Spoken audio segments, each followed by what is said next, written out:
నమస్తే, నేను Roja. Welcome to prime debate. తెలంగాణలో రాజకీయం హీట్ ఎక్కుతోంది. ఫార్ములా కేసు పొలిటికల్ పార్టీల మధ్య మంటలు పుట్టేస్తోంది. ఇప్పటికే కారును కలవరపెడుతున్నారు సీఎం రేవంత్. ఫోన్ ట్యాపింగ్ నుంచి ఫార్ములా కేసు వరకు అన్నింటిపై కూపీలాగుతున్నారు. కేటీఆర్ మాత్రం తగ్గేదేలే అంటున్నారు. రేవంత్ 18 నెలల పాలనలో కేటీఆర్పై 14 కేసులు నమోదయ్యాయి. దీంతో కాంగ్రెస్ ప్రభుత్వంపై గులాబీ లీడర్లు మండిపడుతున్నారు.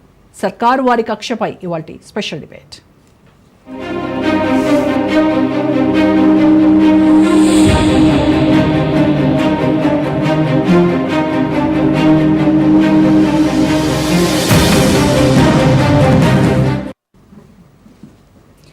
తెలంగాణలో ఫార్ములా ఈ కార్ రేసింగ్ హీట్ నెలకొంది.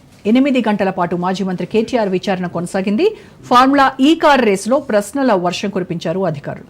ఉదయం 10 గంటలకు తన న్యాయవాదితో కలిసి బంజారాహిల్స్లోని ఏసీబీ కార్యాలయంలోకి వెళ్లారు కేటీఆర్. సాయంత్రం 6 గంటల వరకు ఎంక్వైరీ జరిగింది.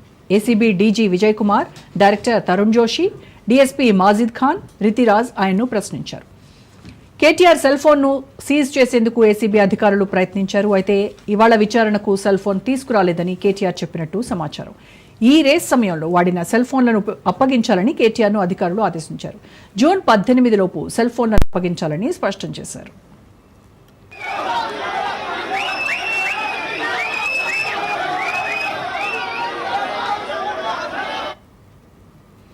ఫార్ములా ఈ రేస్పై ఫిర్యాదుదారుడు దాన కిషోర్ స్టేట్మెంట్ ఆధారంగా విచారణ కొనసాగినట్టు సమాచారం. ఏసీబీ సేకరించిన ఆధారాలను బేస్ చేసుకుని కేటీఆర్ను ప్రశ్నించినట్టు తెలుస్తోంది. కేసు దర్యాప్తులో సేకరించిన డాక్యుమెంటరీ ఎవిడెన్స్తో క్రాస్ క్వశ్చన్స్ చేశారు. మోడల్ కోడ్ ఆఫ్ కండక్ట్ అమల్లో ఉండగా ఏ హోదాలో ఫండ్స్ రిలీజ్ చేశారో, ఆదేశాలు జారీ చేశారు అని కేటీఆర్ను ప్రశ్నించారు. అయితే కేటీఆర్ మాత్రం తాను ఎలాంటి తప్పు చేయలేదన్నారు.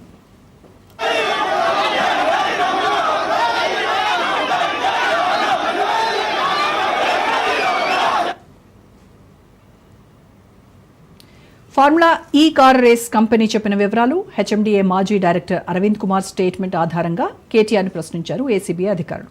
ఎఫ్ఈఓతో ఒప్పందాలు, నగదు బదిలీ అంశాలపై ఆరా తీశారు.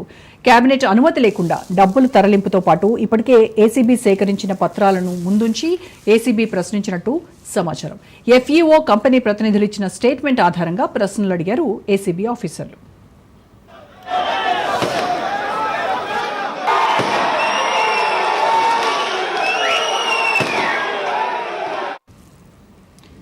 ఫార్ములా ఈ రేస్ కేసులో ఎవరి ఫార్ములా వారిదే అన్నట్టుగా ఉంది. పరిపాలనా అనుమతులకు 10 కోట్లు దాటితే ఆర్థిక శాఖ అనుమతి తప్పనిసరి. ఫార్ములా ఈ రేస్లో ఎన్నికల కోడ్ను ఉల్లంఘిస్తూ చెల్లింపులు జరిగాయంటోంది ఏసీబీ. ఒప్పందం కుదరకముందే చెల్లింపులు జరిగాయని ఆరోపిస్తోంది. కేటీఆర్ బిజినెస్ రూల్స్ను ఉల్లంఘించిన కారణంగా హెచ్ఎండిఏపై 8 కోట్ల అదనపు భారం పడిందని చెబుతోంది. 54 కోట్ల 88 లక్షల ప్రభుత్వ నిధుల దుర్వినియోగం చేశారంటున్నారు ఏసీబీ అధికారులు.